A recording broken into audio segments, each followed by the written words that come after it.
had always known my best friend Jennifer for her open-hearted nature and the way she always welcomed everyone into her home. We met during college and stuck together through breakups, career changes, and the chaos of adulthood. So, it was no surprise when she invited me to spend the summer at her beach house in Florida, something she did every year as a kind of reset from the busy city life. What was different this time was that her son, Tyler, would also be there the entire summer. Tyler had always been that sweet, quiet kid who used to follow us around during his younger years.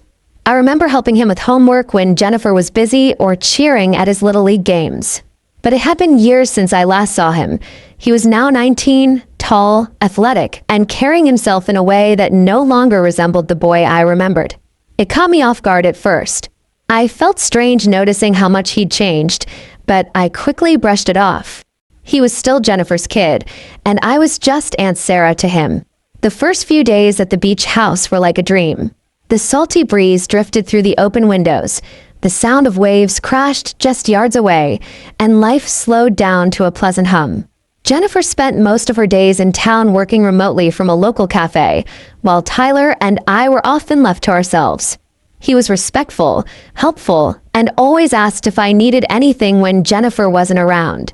One afternoon, I was reading on the deck, legs propped up on a lounger, soaking in the sun.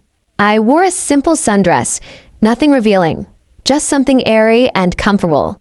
I had that feeling, the prickly one on the back of your neck, when someone's eyes are on you. I looked up and caught Tyler watching me from the sliding glass door. His eyes darted away the second our eyes met, and he disappeared into the kitchen. It was innocent, probably just a moment of distraction. He might not have even realized he was staring.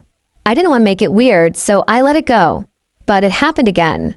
A couple of days later, I was folding laundry in the guest room.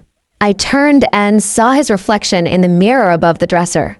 He was standing at the hallway entrance, just watching quietly. I spoke up lightheartedly. "Hey, Tyler. Everything all right?"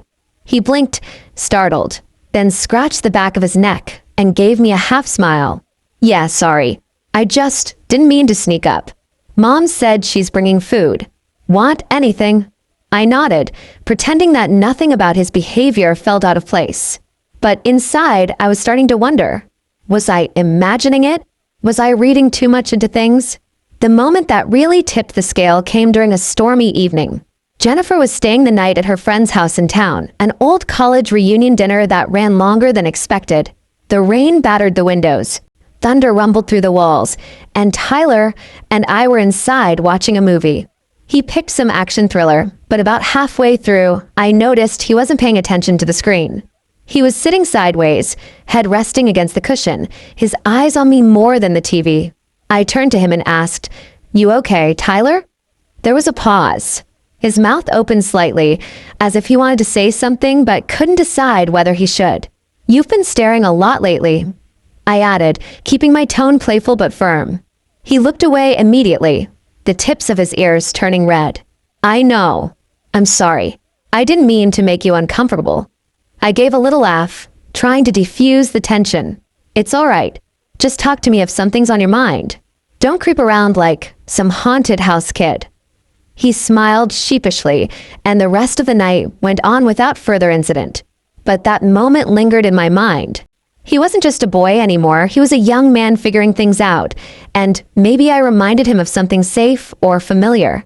Still, it wasn't my place to entertain that kind of attention, even passively.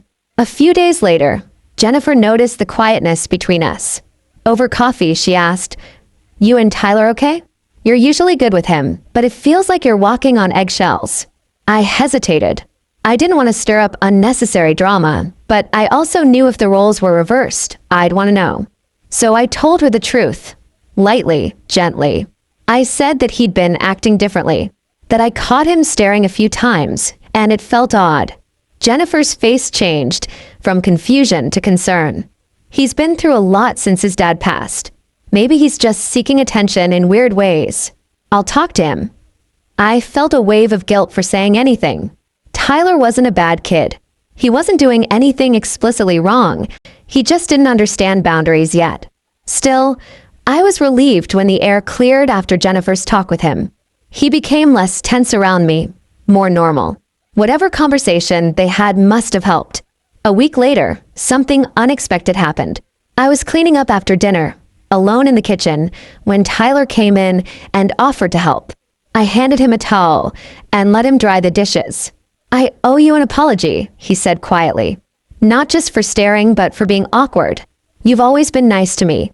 I guess I didn't know how to handle that. You're beautiful, and I guess I didn't know what to do with those thoughts." His words caught me off guard. Not because they were inappropriate, he said them respectfully, almost nervously, but because they were so honest. I didn't know what to say at first.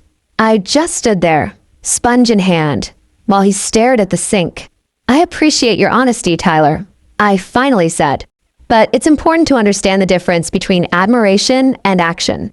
I care about you like family, and I hope we can keep things comfortable without crossing lines."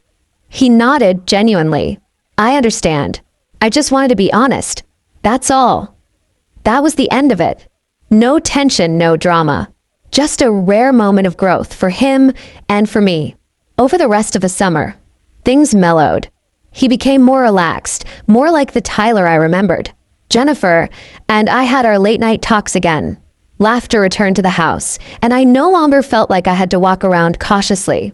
When it was time to return home, Tyler hugged me at the door and said, "Thanks for not treating me like a kid, even when I acted like one."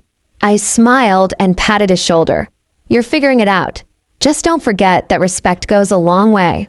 On the plane ride back to New York, I replayed everything in my mind. It wasn't the summer I expected, but it was real. It reminded me that people grow in unexpected ways, and sometimes, even awkward situations can lead to honest conversations and mutual understanding. In the end, what happened wasn't about scandal or shock. It was about navigating unfamiliar feelings with care, setting boundaries, and helping someone grow into who they're meant to be. That's something you don't always see coming. But when it happens, you don't forget it.